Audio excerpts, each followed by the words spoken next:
Je m'appelle Thomas Messias, je suis un homme blanc, cisgenre, hétérosexuel, et j'avais une question.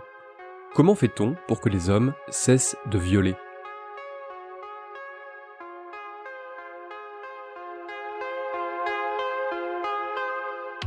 Vous écoutez Mansplaining épisode 55. Comment fait-on pour que les hommes arrêtent de violer ? Un podcast Slate.fr. Comment fait-on pour que les hommes cessent de violer ? Comment fait-on pour que les hommes cessent de violer ? Comment fait-on pour que les hommes cessent de violer ? Cette phrase, la militante féministe Mélusine l'a publiée sur Twitter le 22 janvier dernier, au sein d'une réflexion sur le caractère systémique du viol. Autant rappeler les chiffres d'entrée. D'après les statistiques officielles, fournies par le ministère de l'Intérieur, 98% des coupables d'infractions à caractère sexuel sont des hommes, chiffre de 2017. Pour avoir publié cette réflexion, Mélusine a vu son compte Twitter suspendu pendant 12 heures dès le 23 janvier, et puis rebelote le 25, cette nouvelle suspension étant cette fois prolongée jusqu'à ce qu'elle décide de supprimer le ou les tweets visés par le réseau social, ou jusqu'à ce qu'elle fasse appel de la décision. Je ne vais pas vous refaire tout l'historique, mais par la suite, de nombreux comptes de militantes féministes ont ainsi été suspendus pour avoir repris cette phrase ou pour avoir prolongé les questionnements posés par Mélusine. Contacté par la journaliste Aurore Guette pour Numérama, Twitter s'est excusé en évoquant une erreur de jugement, et puis finalement, les suspensions de comptes ont repris. Twitter, c'est ce réseau social qui, lorsque vous signalez des insultes, voire des situations de harcèlement, vous répond généralement qu'aucune règle n'a été outrepassée et qu'il n'y a donc rien à faire. Je ne vais pas m'étendre davantage sur ce réseau social, ni d'ailleurs sur Instagram, qui lui a emboîté le pas aussitôt, en supprimant à son tour des contenus sur les hommes et le viol. Comme l'a tweeté Valérie Ré-Robert, avec la sagesse qui la caractérise, nous avons plus besoin de ces réseaux sociaux qu'ils n'ont besoin de nous. Appeler à les boycotter ou à migrer vers d'autres réseaux, c'est peine perdue d'avance, et ça les ferait même bien rire.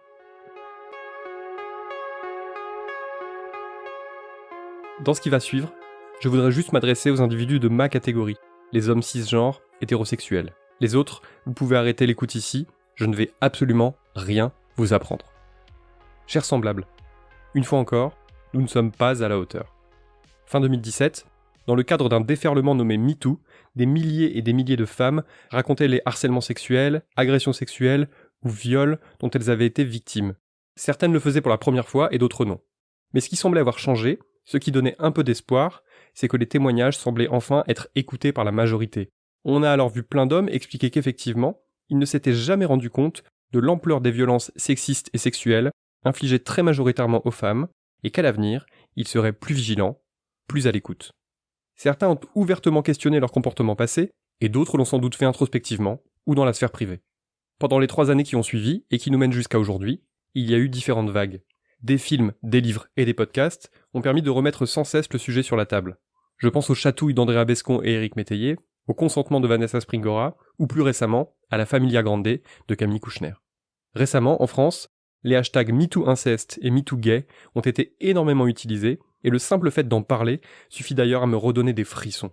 Personne ne peut ignorer que le viol et l'inceste existent, même s'il y a toujours 2 ou 3 personnes absolument horribles pour avoir envie de jouer les avocats du diable. En revanche, ce qui sidère à chaque fois avec ces vagues de témoignages, c'est que leur accumulation ne laisse guère de doute. Partout autour de nous, il y a des victimes de viol, de tentatives de viol, d'agressions sexuelles, de harcèlement sexuel. Dans notre famille, dans notre voisinage, parmi nos élèves.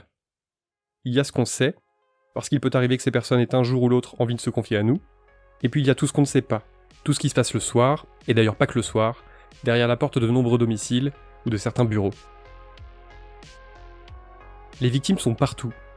Mais si les victimes sont partout, c'est que les coupables doivent l'être aussi.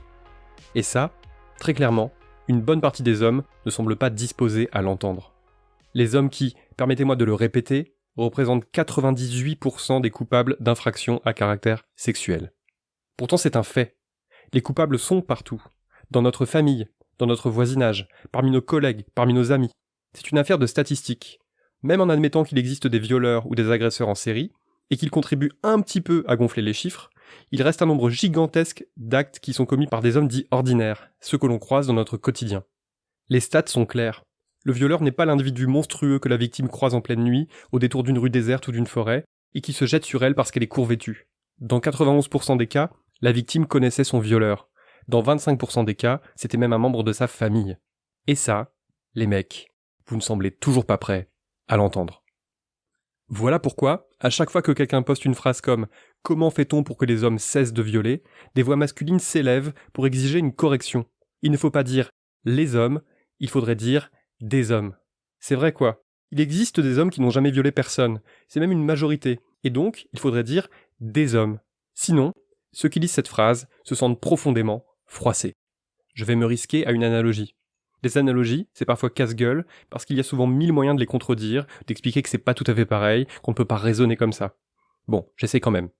Alors voilà, parlons apéro. Si un enfant de 18 mois tend le bras vers le bol de cacahuètes, normalement, vous refusez de lui en donner, et il est fort possible que vous ajoutiez « Non Mathéo, tu es trop petit, les cacahuètes, c'est dangereux ». Sauf que, quel est le pourcentage de cas dans lequel un enfant qui aurait échappé à la surveillance des adultes et avalé une cacahuète a réellement fini par s'étouffer avec jusqu'à trouver la mort ? Je ne dispose pas de statistiques, mais c'est sans doute infime.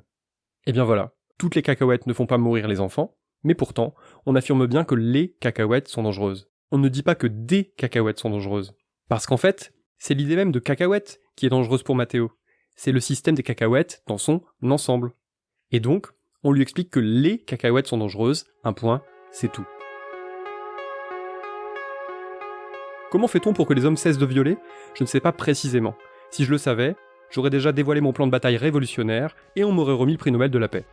En revanche, ça peut éventuellement commencer par le fait que les hommes arrêtent de se focaliser sur le fait qu'on les compare à des cacahuètes. En guise de soutien aux militantes dont les comptes avaient été suspendus, j'ai moi aussi tweeté la fameuse phrase à plusieurs reprises. Vous savez, cette phrase qui consiste à se demander comment faire pour que les hommes cessent de violer. J'ai reçu beaucoup de réponses courroucées de la part d'hommes qui m'ont répondu « c'est pas moi, c'est les autres ». Ajoutant que si on continue à nous mettre tous dans le même panier, alors on ne parviendra jamais à mettre la main sur les prédateurs, ni à les empêcher de violer. Vous savez, c'est cette fameuse rhétorique du monstre violeur qu'on repérerait toujours hyper facilement parce qu'il a soit l'écume aux lèvres, soit la main sur la braguette, soit même les deux. Or, si vous avez lu les témoignages, qu'ils aient été publiés en janvier 2021 ou bien plus tôt, vous pourrez constater une nouvelle fois que très souvent, le violeur, il n'a pas l'air d'un violeur. C'est le pote de pote apparemment inoffensif qui semble ne jamais avoir fait de mal à une mouche. C'est le beau gosse hyper populaire dont on dit qu'il peut avoir toutes les filles qu'il veut. Ou c'est le tonton bien peigné qui a toujours une bonne blague à raconter durant les réunions de famille. Et après, vous voudriez que les femmes ne se méfient pas de tous les hommes ? Et vous allez même jusqu'à vous offusquer quand certaines annoncent qu'elles ont décidé d'arrêter totalement d'en fréquenter ? Mes pauvres amis, vous plongeriez la main dans la boîte à bonbons, vous, si vous saviez que 10 ou 20% contiennent de l'arsenic ? Oui, c'est encore une analogie. Eh bien non, vous éviteriez les bonbons, vous les furiez même comme la peste, même si vous aimez beaucoup ça. C'est donc la première étape. Accepter que les hommes soient décrits comme la catégorie qui viole. Celle qui pose problème. Celle sur laquelle il faut agir, ou qui doit agir d'elle-même, qui doit travailler pour comprendre pourquoi elle agit comme ça, et ce qu'elle peut faire pour y remédier. Et ça coince. Ça n'arrête pas de coincer.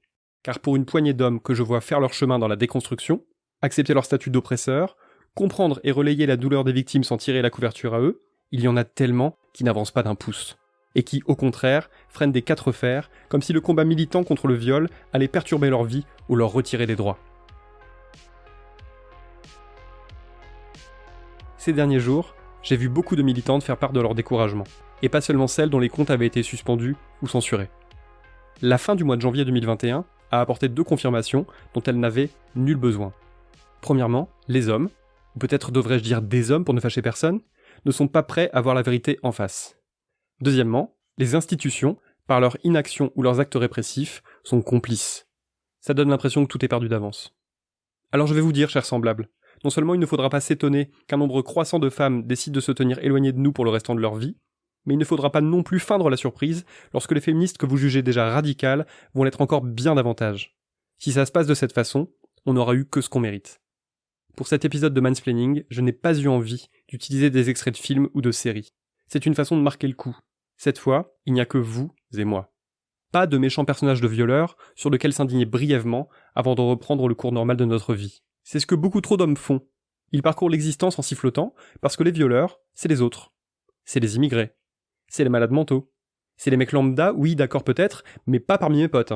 C'est tout le monde, sauf les gens que j'aime bien. C'est tout le monde, sauf moi. Je vais vous dire un truc. Moi aussi je suis fatigué. Je ne vais pas comparer ma fatigue à celle des militantes qui s'en prennent plein la gueule toute la journée, ou à celle des victimes dont on minimise le vécu, à toutes celles qui reçoivent jour après jour des preuves de l'indifférence de la société face à ce qu'elles vivent, mais ça ne m'empêche pas d'être fatigué. Parce que c'est merveilleux la pédagogie, mais ça bouffe de l'énergie, et ça prend du temps. Parfois, on a l'impression que ça n'aboutira jamais à rien, et c'est tout de même usant. J'admire franchement celles qui continuent à ouvrir leur gueule, à réfléchir à voix haute, à poser les bonnes questions ou à agir concrètement. C'est par exemple le cas de Caroline de Haas, qui livre sur Mediapart des pistes de réflexion et d'action sur cette fameuse question qu'on ne se posera décidément jamais assez. Comment faire pour que les hommes cessent de violer ?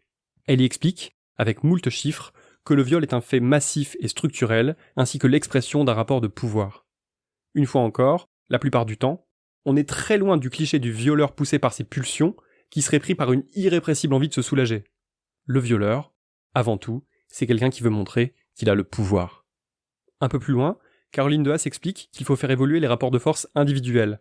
Elle dit aussi qu'il faut enfin lancer un vrai plan d'éducation sexuelle. Et en tant que membre de l'éducation nationale, je peux vous dire que ça urge.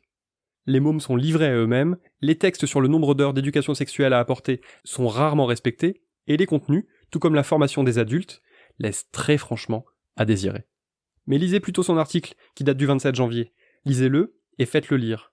Caroline de Haas, comme d'ailleurs bien d'autres militantes, explique que rien n'est simple. Que si faire changer le monde est aussi compliqué, c'est parce qu'il faut provoquer simultanément plusieurs changements radicaux, faire évoluer à la fois le collectif et l'individuel. Elle rappelle aussi que c'est parce que le pouvoir n'est pas chaud pour tous ces changements. Pas parce qu'il est favorable au viol, même si dans le cas de certaines personnalités politiques, on est en droit d'avoir des doutes, mais parce que cela reviendrait pour lui à céder trop de terrain, trop de pouvoir. Quant à moi, qui suis un bien piètre théoricien par rapport à Caroline de Haas, Valérie Robert et tant d'autres, je reste convaincu que si on veut croire à un changement de société, ce qui inclut entre autres choses la quasi-disparition des violences sexistes et sexuelles, il est impératif que les hommes contribuent aussi. Commencer par observer leur comportement et ceux de leurs potes, ce serait déjà pas mal. Ne pas s'interposer à la moindre avancée féministe, ce serait vachement bien aussi. Parce que si nous sommes 3 milliards à y mettre de la mauvaise volonté, à traîner les pieds comme mon fils quand je lui dis d'aller mettre son pyjama, on n'y arrivera jamais. Ou alors, les féministes vont décider d'y aller au lance-flammes, et encore une fois, on ne pourra pas dire qu'on n'aura pas été prévenu. Alors voilà, chers semblables, on y est. Il n'est toujours pas trop tard.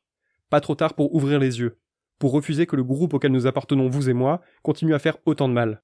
Faites ça pour toutes les femmes, qu'elles soient victimes, futures victimes, ou rien de tout cela, et qu'elles aient ouvertement peur de nous ou non. Faites ça aussi, si ça vous chante, en vous disant qu'un jour, si le système patriarcal s'écroule, personne ne se demandera plus comment faire pour que les hommes cessent de violer. Il y aura encore sans doute, hélas, des situations individuelles à traiter. Mais la masculinité ne sera plus un problème en soi. Je pense que si cela arrive un jour, on sera mort depuis longtemps, vous et moi. Mais je refuse de mourir en me disant qu'on n'a pas fait de notre mieux.